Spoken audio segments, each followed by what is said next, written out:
हाँ बेटा।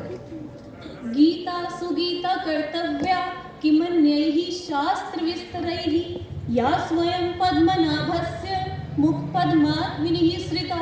सर्वेभ्यो नमो नमः। मेरा आज का विषय है श्रीमद् भगवद गीता, एक अद्वितीय ग्रंथ। श्रीमद् भगवद गीता उन महान आध्यात्मिक पुस्तकों में से एक है जिसमें 18 अध्याय और 700 संस्कृत के श्लोक हैं, जो महान हिंदू महाकाव्य महाभारत का हिस्सा है। यह एक अतुलनीय पुस्तक है जिसमें मानव जीवन की लगभग हर कठिन समस्या का उत्तर है। गीता मृत्यु शैया पर पड़े लोगों को सुनाने के लिए नहीं है। यदि ऐसा होता तो श्री कृष्ण भीष्म पितामह जो शरशैया पर पड़े मृत्यु की प्रतीक्षा कर रहे थे, उन्हें तब सुनाते।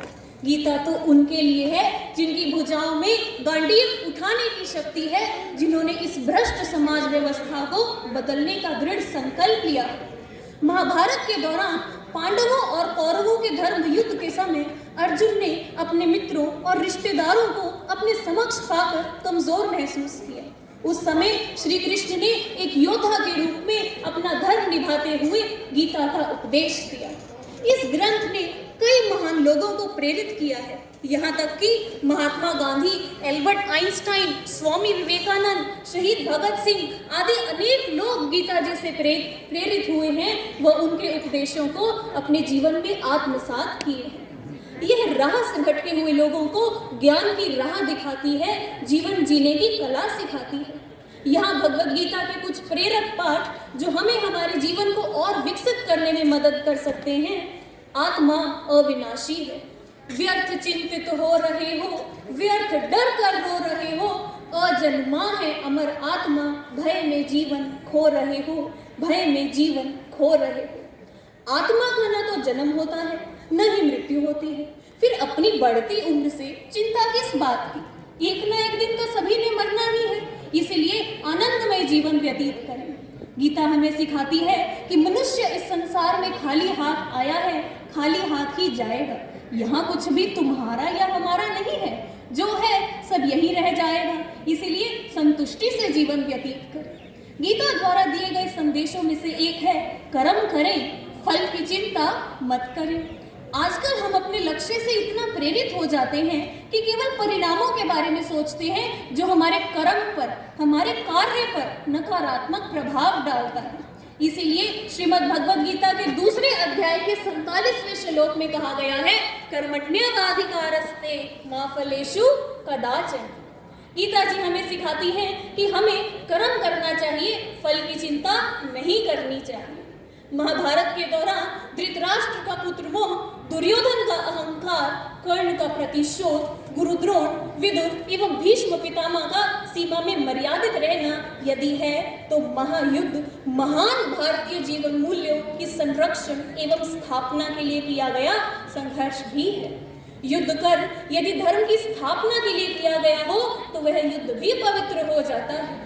जब जब धर्म की ग्लानि होती है, अधर्म की जय जयकार होती है, तब तब गीता उपदेश देती है।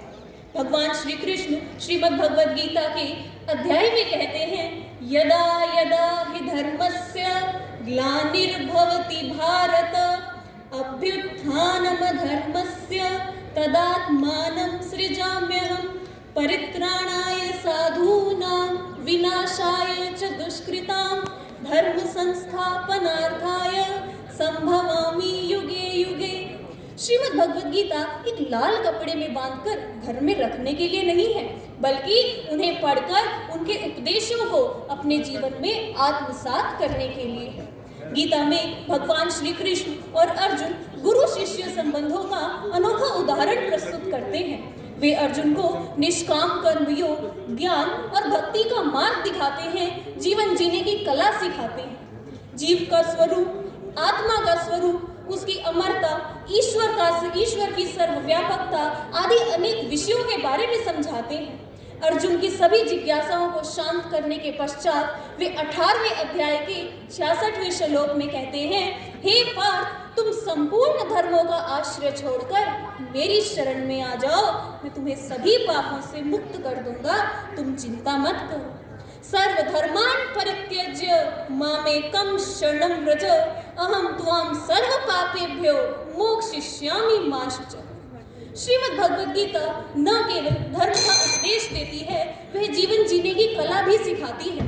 हमें मनुष्यों को अपने जीवन में उत्पन्न होने वाली कठिनाइयों का सामना करने के लिए गीता का ज्ञान होना एवं उन्हें अपने जीवन आचरण में लाना बहुत जरूरी है। भारतीय दार्शनिक अरविंदो घोष जी कहते हैं कि श्रीमद् भगवद गीता केवल एक किताब ही नहीं, यह सभी धर्मों का आश्रय है, सभी उम्र के लोगों के लिए संदेश लिए हुए है एवं एक नया अर्थ लिए हुए है। इसीलिए आओ कर ले संकल्प सभी, गीता जीवन आधार बने। करते हैं हम संकल्प सभी, गीता जीवन आधार बने। गीता माँ जीवन गीत बने, गीता जीवन का सार बने। गीता की वाणी से सुखमय सबका जीवन संसार बने। जय तू गीता, जय तू गीता, जय तू गीता, जय तू गीता। धन्यवाद। जोरदार तालियां।